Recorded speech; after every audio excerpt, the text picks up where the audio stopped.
Hello, fellow Met fans. How are we doing this Sunday? Well, can we be a little bit better? Hell yeah. Things have not been going our way, have they? But you know what?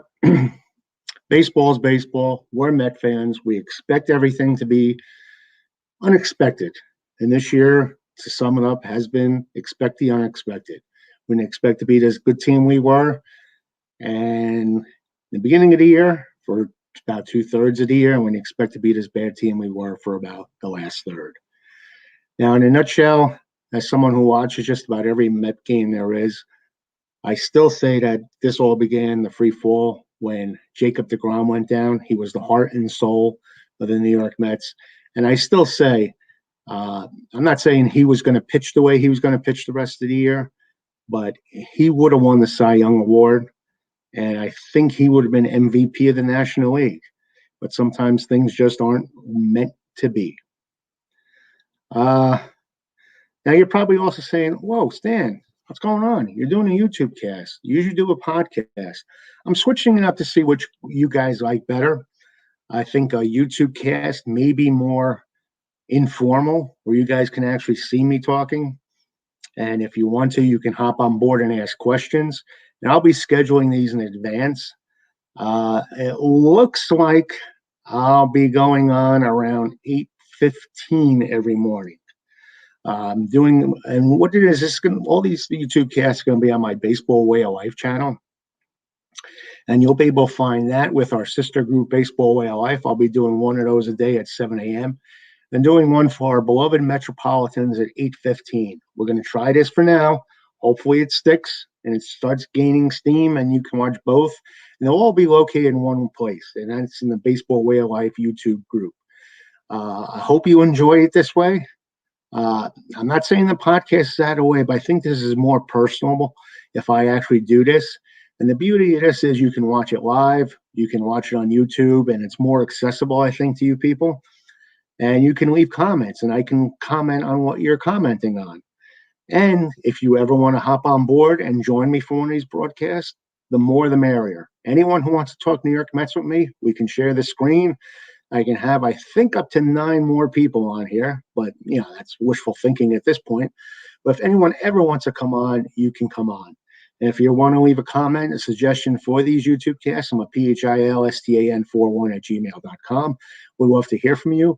If you're watching this on YouTube and you're not a member of the Facebook group New York Mets Baseball Way of Life, by all means, please do hop on board. Now, I know today's a big football day. I'm going to try and squeeze this in before the football games begin. So if you're watching it live, we'll try and get out of here at 1 o'clock and watch the Jets, Jets. And my vow to you is to keep this somewhat Met-centric. So I'm going to wear a Met hat today and a T-shirt. Today is my 7-line Cooperstown 31 Mike Piazza shirt. Hope you love it. That's for all you fashion police out there. Now let's get to the real reason why we're here today. And guess what that reason is? Another Met loss. Now, you hate to say it, but this was the week that was make or break. This was more important than any week in the baseball history of the 2021 Mets. And the reason why I say that is we had a schedule this week where we're playing the two teams we had to pass in the wild card. And one of them, the Phillies, we had to pass in the NL East standings and in the wild card standings if we had a shot at either first place or the wild card. Needless to say, the Cardinals built a safety net between them and the Mets by winning all three. And they're not doing too bad a job out there in San Diego. And the Phillies, well, we've let them get right back into the mix because the Braves are having a tough time with the Giants. This is their tough part of the schedule. So it's going to be interesting to see what happens down the way. Philly's only a 1 game out, and I think they have a very easy schedule. The next 7 games are against, quote me if I'm wrong, the Nationals. I can't remember who the other team is, but they're not very good. So the Phillies can make up some serious ground and maybe even be in first place by the end of this week. And if we had won even 3 of 5 or 4 of 5 or 5 of 5, if we won 5 of 5, I think we'd be in the wild card mix right now. We'd be in the head in the wild card, but that just isn't meant to be. But let's steam forward. We're basically going to follow the same format we always have all year round. And so you're not going to miss much in that regard. I'm not going to be playing the music anymore. No more music. No mas. Like Roberto Duran once said, no mas. But we're just going to go to the nuts and bolts of what's going on with the Mets on a daily basis. And the good news is I'll be doing these year round. I hope to do them every day. As you know me, sometimes I can't.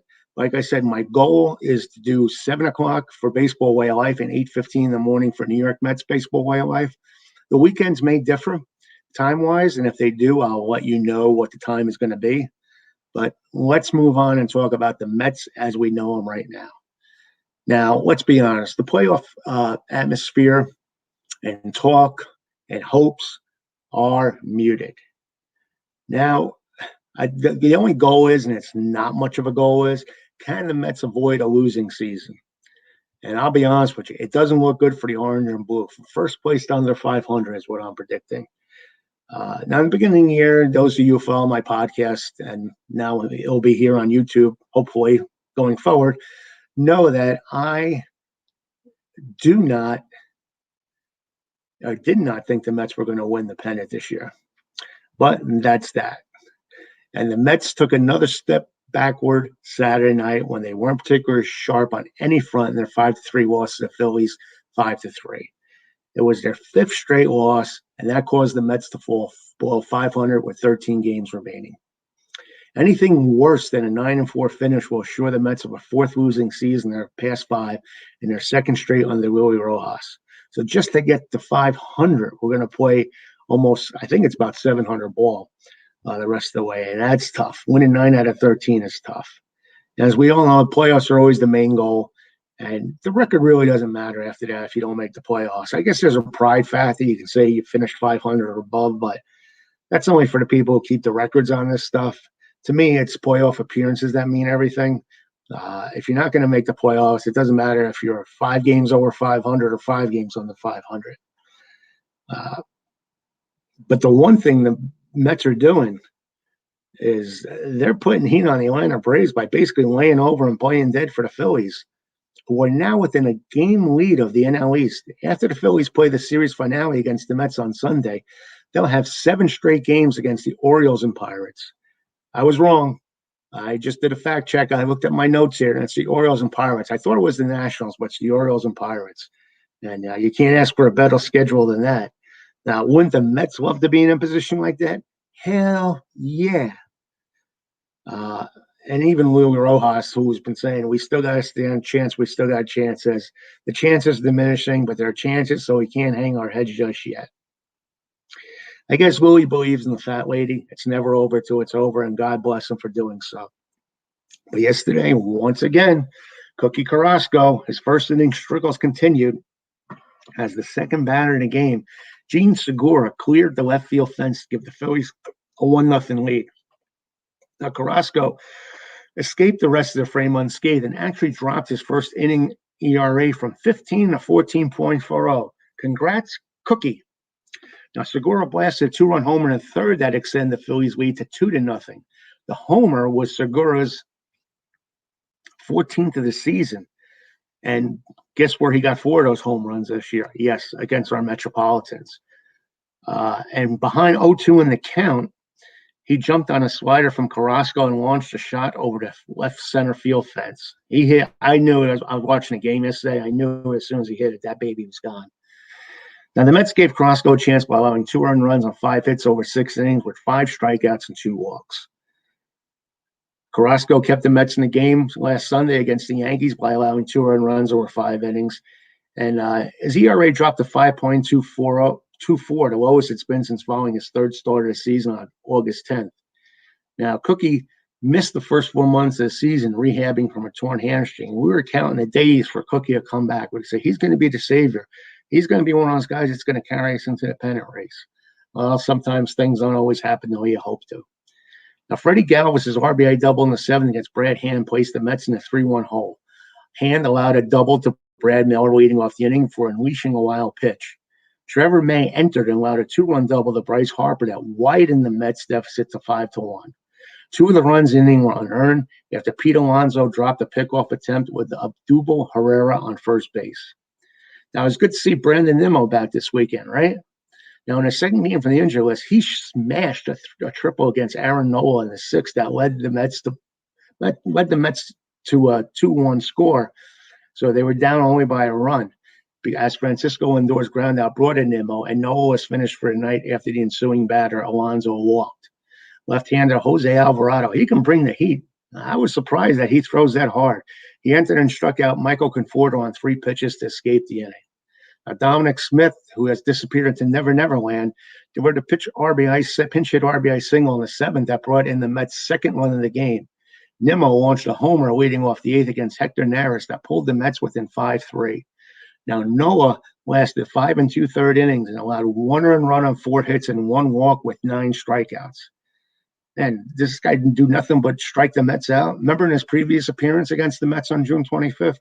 Us Tom Seaver fans remember it, that's for sure. He struck out 10 batters to match the record set by Tom Seaver in 1970 and show you that this is the year to strikeout. That record's been since matched by Milwaukee's Corbin Burns. So I have a feeling sooner or later someone's going to get 11. Now, the Mets had scoring chances against Nola in the second when Jeff McNeil delivered a 2-out single to put runners on the corners. But James McCann finished a 7-pitch at-bat by swinging and missing a knuckle curve for Nola's 3rd strikeout of the game. Of the inning, I should say. And how about Cookie Carrasco? Strong start, and it was derailed by a finger injury. Welcome to the 2021 Mets. At least this time, there was a valid reason for a Mets starting pitcher coming out of the game early. Cookie Rojas wasn't looking at the stat sheets and figuring, all these probabilities and pitch counts. So, and that's been a beef of mine. Too many Mets starters have been coming out with light pitch accounts, but Carrasco was out after 6 innings and 82 pitches because of an injured finger. He could have kept going, but his thumb was killing him because of a foul ball in his last at-bat. And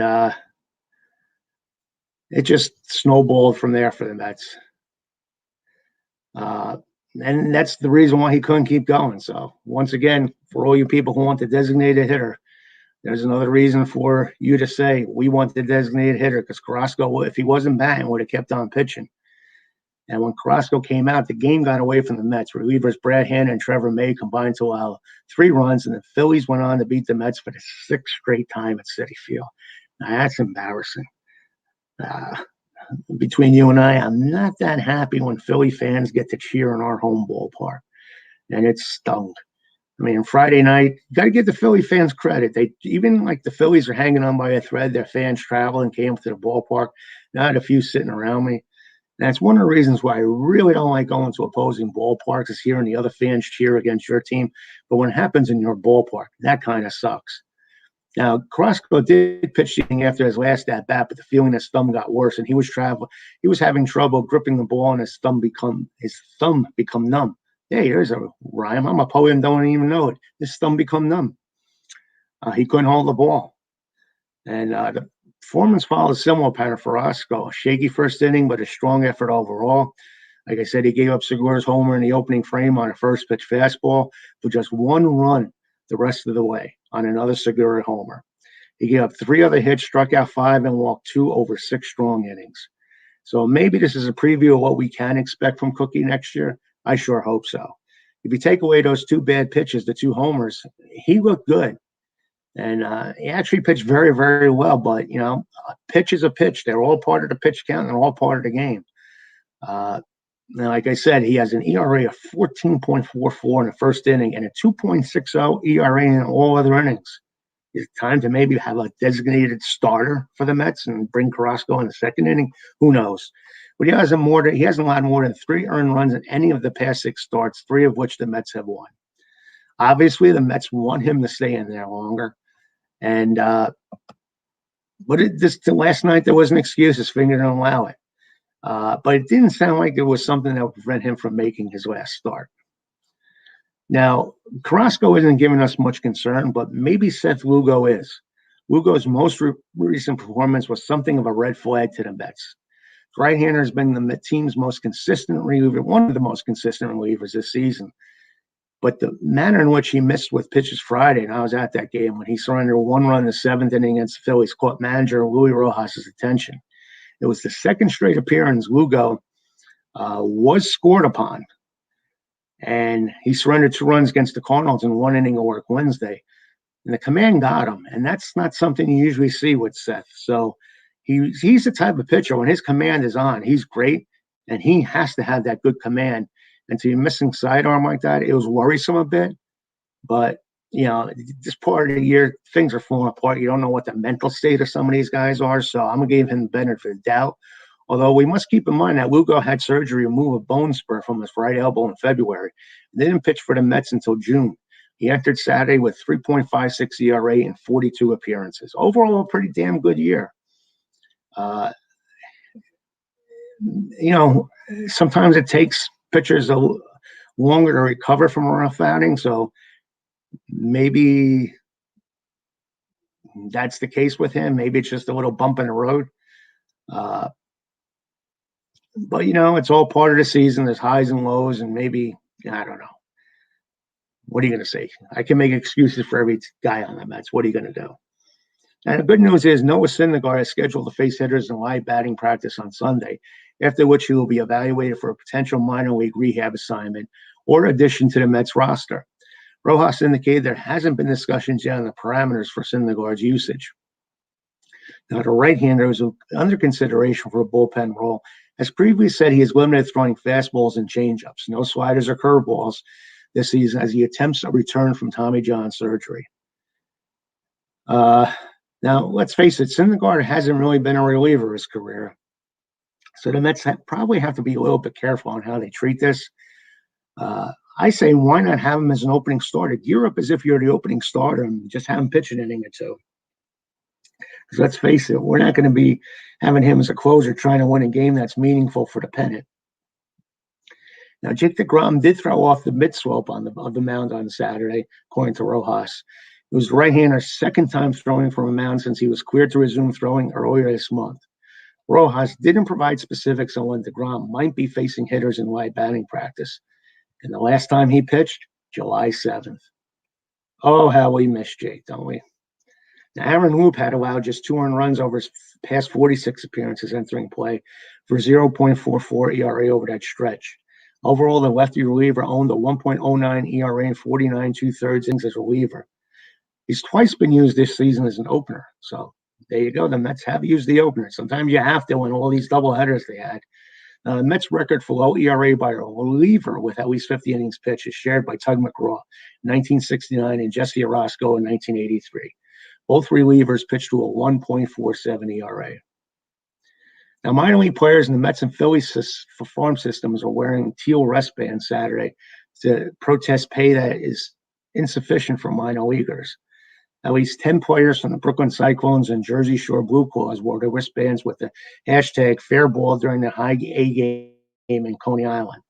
The demonstration was organized in part by advocates for minor leaguers. The players in a statement said minor league baseball players have been severely underpaid and silenced for decades. It's time for every minor leaguer to be paid a living wage, and I agree. Now, MLB raised minor league salaries in 2021, with a full season players earning between $12,000 and $16,800 per season. The federal poverty line is $12,800 for individuals. So all the money that baseball is bringing in, you got to pay these guys. Now, the other thing that's got to happen, well, maybe not this year, but next year, is the Mets can't keep losing all these 1-1 losses down the stretch like they have been. It's been a season of missed opportunities, and 1-run games are sometimes a residue of luck or just execution, and the littlest things can help you win them or lose them. And as we know, the Met run differential is horrible, so they were getting by on a lot of 1-run victories, but now they've been close, but no cigar. In the season of missed opportunities for the Mets, a glaring statistic has been the Mets' recent shortcomings in 1-run games. The Mets entered Saturday with losses in 15 of their past 17 games that had been decided by 1 run. Just another reason why the postseason chances have all but evaporated. Those came down to 1 or 2 plays of execution and it comes down to the smallest things, Brandon Nimmo said. I don't know how many one-on-one ball games we've had this year, but sure feels like a lot. They are just where it comes down to the little things. Overall, the Mets are 28-32 in one-run games. It's kind of indicative of where their regular season record is, so it's not far from the norm. And the one-run losses, the record one-runs games is basically a testament to the team's solid pitching, considering the underperforming nature of the lineup. Now, the Met lineup has only averaged 3.96 runs per game, and that ranks 27th in Major League play entering play yesterday. The Marlins, Rangers, and Pirates, all of whom were finished in their respective division races by the All-Star break, were the only team behind the Mets.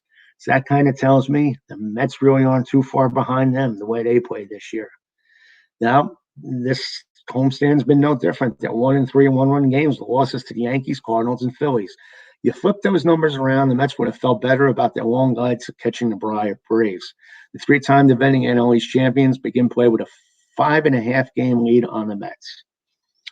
And the Phillies were only 2 games out. Now they're only 1 game out entering the season. And let's face it, the season-long woes with runners in scoring position, they're the biggest culprit in one-run losses. The Mets enter play with a 698 OPS runners in scoring position. And guess where that ranks in Major League Baseball? 27th. Runners in scoring position is the one that's probably haunted the Mets the most in one-run games, and just simply execution. Let's face it, the Mets pitching has been great this year, and they can only ask so much from the pitchers, starters, and relievers. And they're always pitching in tight ball games, one-run games, tie games, and they're always coming in high-stress or clutch situations. And one pitch here and there is the difference. And no one is perfect. A reliever can't do it all the time out. They need some wiggle room every now and then. And what hurts this year more than anything is the Braves' sluggish play. They were 6-8 for the month entering Saturday's game in Frisco, and now they're 6-9 because they lost. And to some degree, you had the Mets wondering what if as the final 2-week stretch of the season is set to begin. A lot of missed opportunities. The combinations were there for the Mets to make a move as long as they beat the teams they had to beat, like the Cardinals and Phillies, and just didn't happen. Now, I know Rojas and Nimmo and all these guys are saying we're still in it mathematically and all that, but damn, you need a prayer. You need a needle in a haystack to find a needle in a haystack to pull this out. So, yes, they're still alive, but for me, I'm going to go out on a limb here, and if I'm wrong about this, I'll do one broadcast naked. But the Mets are done, okay? Call me negative. I just see things the way they are. I've been optimistic all year, but facts are facts. They're done. Everyone's saying, well, it's been happening in the past, but in the past, teams woke up and did well. This team just keeps on falling backwards, and it hurts.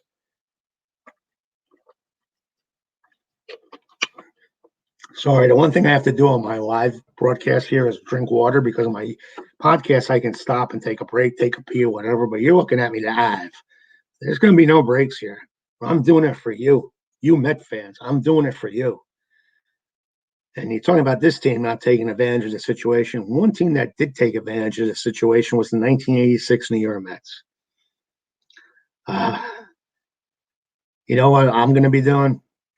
As soon as the season ends, I'm going back at the classic years, clear my head once the World Series is over, look at 69 films, 73 to 2000 playoffs, and, of course, the 1986 season.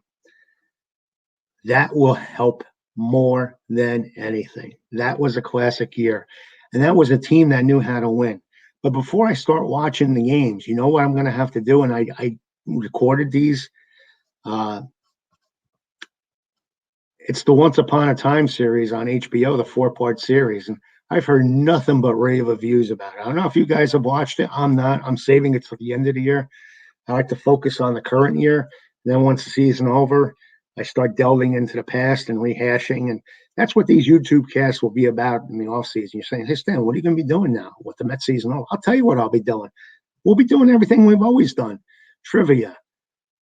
This date in Met history, birthdays, blah, blah, blah. But we'll also be recapping some of the memorable days and players in Met history. So it's only going to get better during the offseason. This will be your winter home for the New York Mets. But I know a lot of Met fans, they took in every second of a 4-point documentary. And a lot of good stories on there. Keith Hernandez telling Jesse Orosco, throw another fastball and I'll kill your story. The Mets wrecking the plane coming home from Game 6. And a lot of good stuff. So I don't know how you enjoyed it, but I'm going to be watching at it. I'm going to be looking at it in the off season with high anticipation, and it should be fun. Now, as we always do, it's time. It's time to celebrate some Met birthdays. Today, Randall K. Myers. What a beast he was. He had some good years with the Mets, and then he went on and did some fantastic things with the Reds. Yes, Randall. You know you're getting old when Randall Myers is now turning 49. 88 and 89, he was the man. He had 26 saves in 88, 24 saves in 89, and 88, he pitched 68 innings with a 1.72 ERA with 69 Ks in 68 innings. And then in 89, he had 88 Ks in 84 innings and 2.35 ERA. He was a beast. I wish we could have kept him a little bit longer, but we did not. And we did get John Franco in return. John Franco, pure Met, pure New Yorker, so I have no beef with that. I do think Randy Myers was the better pitcher, but I can't complain about the trade. And happy birthday to Bob Murphy, my inspiration as a Met fan. Because of my youth, he is probably, to me, my favorite broadcaster of all time. He's an immortal. And it was so good to see him go into the Hall of Fame. And hey, I remember I was a fan of his when he did Bowling for Dollars for you old people out there. And what's better than hearing Bob Murphy say, we'll be back with the happy recap. That was fun. And as good as Bob was in the TV booth, he was fantastic in the audio booth. And how about like Coast plays at first base when he would say, like, say Hojo throwing a guy at first, Bob Murphy would say, he got him. And or say, here's the pitch on the way. He struck him out swinging. Good times, good times. Miss Bob. Howie's just as good, if not better. But your first is always the one you remember. And I love Bob Murphy. And happy birthday to Duke Snider. Yes, the Flatbush King. He played with us in 1963, 354 at-bats. Tail end of his career, 14 homers, 45 RBIs. And he actually led the Mets in intentional walks in 1963 with 9. That was since broken by Eddie Kranepool back in 67 with 15. But Duke was the man. He is New York baseball through and through. And happy birthday to Duke Snider. I even remember him as a Montreal Expo broadcaster. How about that? Yes, indeedy.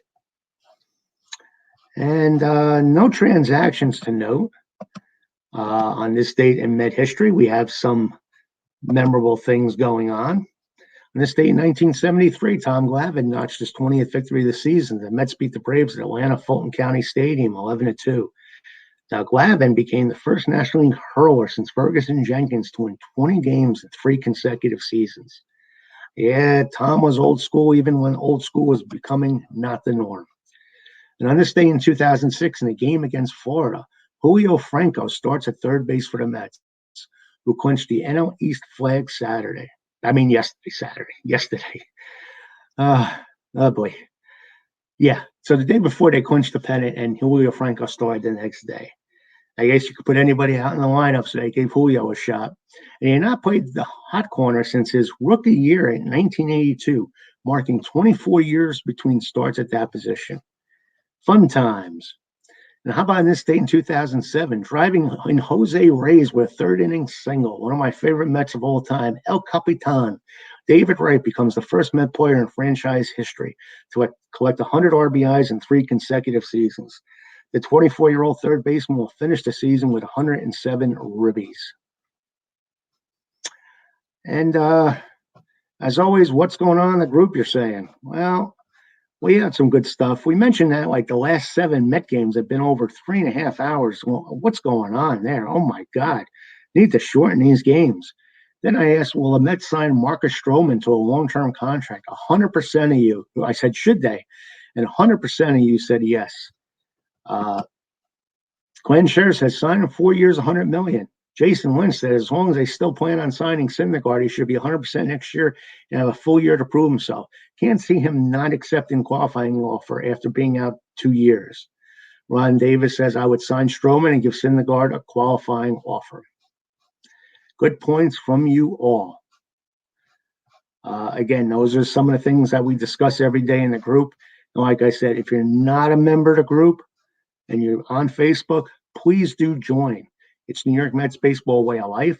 And if you're not a subscriber to the Baseball Way of Life YouTube cast, please subscribe. We have a Mets one every day, and we have a general Baseball Way of Life YouTube cast every day. So it'll be fun if you do that. And if you ever need to reach me, I'm at philstan41@gmail.com.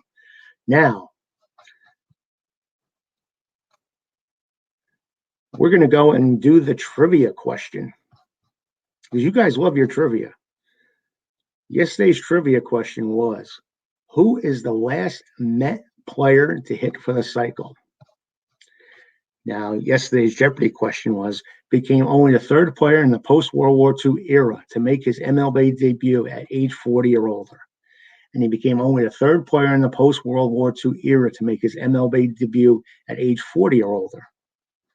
Let me get a drink of water. I'm going to give you 10 seconds to figure out the answers. Make it a little bit more difficult. You got to be quick thinking on the spot and no time for Google on this.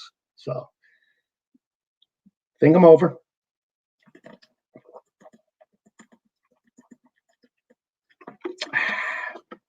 I can't drink the whole bottle, so we're going to have to call it quits here and give you the answers. So hopefully you got them right. Again, the trivia question was, who is the last Mets player to hit for the cycle? Well, by golly, the correct answer is Scott Hairston, who hit for the cycle April 27, 2012 against the Colorado Rockies. Our good friend Jason Lynch was the first one to submit the correct answer. Now, the baseball Jeopardy became only the third player in the post-World War II era to make his MLB debut at age 40 or older. Became only the third player in the post-World War II era to make his MLB debut at age 40 or older. Well, the correct answer to that one is, who is Ken Takahashi? And guess who got it right? Who? Yes, our resident New York Mets baseball Jeopardy whiz, Jason Lynch. He is amazing. And you know what's amazing is we still got baseball. And tonight we're the ESPN game. I'm sure ESPN is glad they locked this one in weeks ago when they could have been broadcasting the Braves and Giants or maybe the Cardinals and Padres. But instead, they're going to have the ratings buster Phillies and Mets. Going for the Mets will be Kyle Gibson, 10-7, 3.49 ERA with 132 Ks. Going for the Mets, Rich Hill, 6-7, 3.88 ERA and 131 Ks. Should be fun. It's at 7:08. We won't hear Gary, Ron, and Keith. We'll be blessed with Mac Vescursion and Alex Rodriguez. I know a lot of you fans out there are Alex Rodriguez fans, aren't you? Come on, admit it. Anyway, that's going to wrap up our first YouTube cast. We're going to be doing this on YouTube. Now, like I said, the times are going to be 8:15 in the morning, except on Monday and Friday. We're going to shoot for 9:30 on those days, because on Monday I have the Utopian Baseball Universe update on this channel with our good friend and diehard Met fan, Joey Buchholz. And we always manage to throw in some Met commentary in there too. And then on Friday, I got the hiccups. I'm so excited. When I get excited, I get the hiccups. And on Friday, we'll have this. I return the favor with Joey on Friday at 9:30, 8:30. Yeah, 8:30 there. So we'll be back at 9:30 on Fridays too. So hypothetically, if all goes well in a perfect world, it'll be 8:15 all days except Monday and Friday. And Monday and Friday will be at 9:30 a.m. If for whatever reason there'll be changed the times, you'll be notified the day before. And I'm going to schedule these in advance, and it should be fun. You wake up in the morning, you'll see when it's locked in time-wise. You can join in live. If anyone ever wants to join the broadcast, please do. And again, if you're not a member of the group, please join Facebook group, Baseball A Way of Life, and New York Mets Baseball A Way of Life. to complement these two YouTube casts. Feel free to leave comments before and after the broadcast. And if you need to reach me, I'm at philstan41@gmail.com. Well, it's almost Jet kickoff time. Jets. And then we got the Mets tonight. Oh, yeah. That'll really be no, all kidding aside, I love every Met game. That should be fun. So no matter what your sport plans are or whatever your plans are for the day, enjoy the nice day. We'll talk again tomorrow. And tomorrow it'll be 9:30 because here at 8:30, it's the Baseball Utopian Cafe update. And at 7 o'clock, it's the Baseball Way of Life update. So our Met broadcast tomorrow is at 9:30. Hope to see you there. And if you can't watch these live, subscribe. All these are archived, and you can watch all of them. Both the Baseball Way of Life and the Mets Baseball Way of Life YouTube cast are there for your viewing pleasure. And I know you'll find pleasure in watching them. So anyway, that's it for now. And see you guys tomorrow. And again, thanks for making the switch over to YouTube. We're going to give this a shot here with the Mets and see how it goes. I think it's more personal than I also speak better because I can edit the podcast. But I think it's more personal and we can communicate more freely amongst each other if I do the YouTube cast. So that's it for today. Talk to you guys tomorrow. Let's go Jets, Mets, or whoever else you're rooting for today. Take care, folks.